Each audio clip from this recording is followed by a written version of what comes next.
સરકારી લાભ લેવા આગળ પણ ધર્મ જાતિ અને મતના બહાને પાછળ હટી જાય છે। राष्ट्र सुरक्षित है तो हम भी सुरक्षित हैं। राष्ट्र एक है तो हम भी एक हैं। राष्ट्रीय एकता के मार्ग में सबसे बड़ी बाधा यही है जो वंदे मातरम के मार्ग में बाधा है, यही बाधा है। और इनको पहचानो, इन चेहरों को पहचानो जो शासकीय योजना में हड़पने की होड़ में पहली लाइन में खड़े होते हैं, लेकिन जब वंदे मातरम गाने की बात होती है तो कहते हैं कि नहीं, हम नहीं गाएंगे।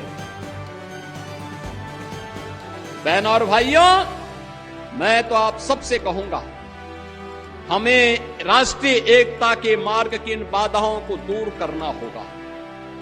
ये जातिवाद की राजनीति, परिवारवाद की राजनीति, क्षेत्रवाद की राजनीति, मत और मजहब के नाम पर विभाजन,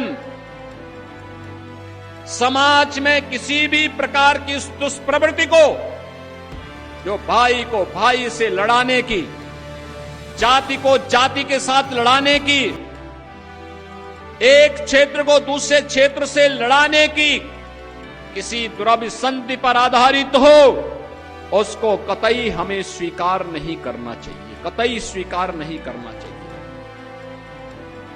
याद करना, यह देश का इतिहास इस बात का गवाह है और मैं बार बार इस बात को कहता हूं। ये जो देश गुलाम हुआ, ऐसे ही नहीं गुलाम हो गया। पहले इस देश में आकर के विदेशी ताकतों ने, विदेशी विधर्मियों ने इस देश में आकर के पहले हमें आपस में लड़ाने का काम किया था, जाति को जाति से लड़ाने का काम किया था। जातीय सेनाएं खड़ी की थी।